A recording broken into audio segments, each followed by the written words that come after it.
Hi everyone, welcome to Cookies and Tea with Dr. V. That's me, I'm Dr. V, but all my friends call me Sam, and we're all friends here. So today I want to talk about lube. That's right, I'm sure it's been on the tip of your tongue to ask, so we're going to get right in and talk about it. So, I remember when I took my first sexual health class as an undergraduate, and it was taught by a much older woman. And I will never, ever forget her standing up in front of the class and saying, "So everyone knows that vaginal tissue stretches, but anal tissue tears." And that sat with me. I think I was maybe 17 when I took this class, and it buried its way into my brain. The problem is, it's kind of wrong. Listen through this whole video because I don't want you to just walk away hearing that that's wrong and making assumptions. There is some truth to it, but it is not the whole story. Vaginal tissue does stretch. It's how we give birth, right? It's how we can fit objects into the vaginal canal. In reality, the vaginal canal on average is only about 3 inches big, so that's like about this big, right? Most things that go in there, not all things, but most things are much bigger, so it requires stretching.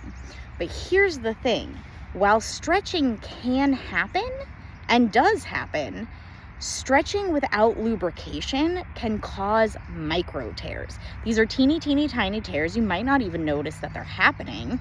You might feel a little bit uncomfortable, but it's not like a big rip that's going to cause bleeding. You might not even know that they're there. But micro tears can create the opportunity for bacteria, viruses, and everything else to get into the bloodstream. It can mess with your pH balance. It can just make things uncomfortable if you are in a body that has a vaginal canal, right? And is putting things in that vaginal canal. Should you choose to? It's all your choice. So, if you read romance books or watch porn or generally probably exist in today's pop culture society, you've probably heard the phrase, "Oh my God, you're so wet," right? That means you really want me or whatever. So first of all, let's nix that, because physical response in the body is not even remotely the same as mental desire in the mind, right? This is how people can have a physical response when they're in a situation that they really, really don't want to be in, or they can lack a physical response when they're in a situation that they really do want to be in. Because bodies, brains, there can be a disruption there, right? And sometimes bodies do or do not lubricate. It's just the reality of bodies. There's no shame, there's nothing wrong. There's nothing wrong. And so I really hate this whole romance culture around this idea of like being wet is some great thing, because it doesn't really mean anything. It doesn't. All it means is there's a biological response happening that is completely unrelated to how excited someone is or isn't to be in the situation. 2, regardless of how wet someone is, they still would benefit from additional lubrication because it prevents those micro tears. So I like to say anything that is sturdier than a tongue, and really anything at all that's sturdier than a tongue, that is going inside internally all the way into the vaginal canal, should have lubricant. If it's a pinky, if it's a toe, if it's a penis, if it's a dildo, if it's a carrot, if you were going to put something like a carrot in your vaginal canal, no judgment, but you should also use a condom, because things like that can break, and that's an unpleasant situation for someone. Somebody else might say anything bigger than a tampon, because people tend to get used to using tampons and inserting them on a regular basis. So you could use that as your frame of reference too. But you know what? Some people really benefit from using lube with a tampon or tampon applicator.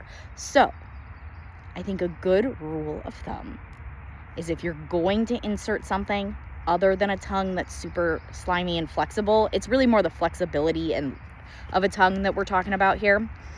If you're going to insert anything, lube, and not Vaseline. That is, I don't know where that idea came from, but let's not go down that lane. There are many, many, many different kinds of lube.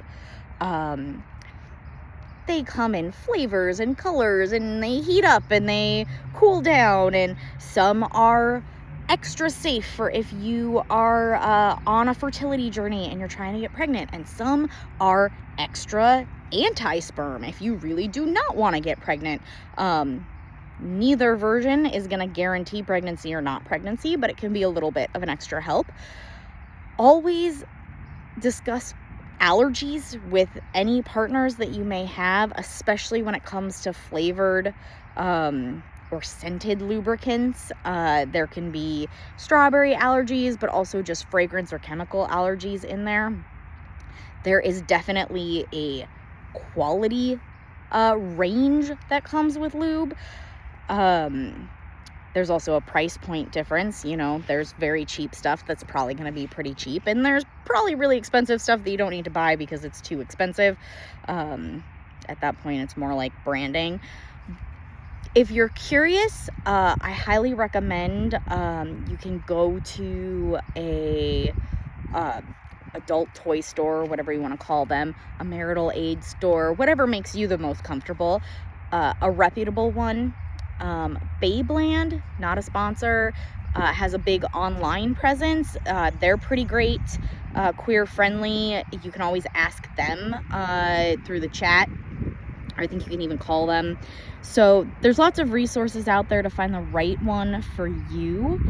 Remember that if you're using a silicone toy, do not use a silicone-based lube. It will damage the toy. It's like the toy gets micro tearing. So micro tears all around.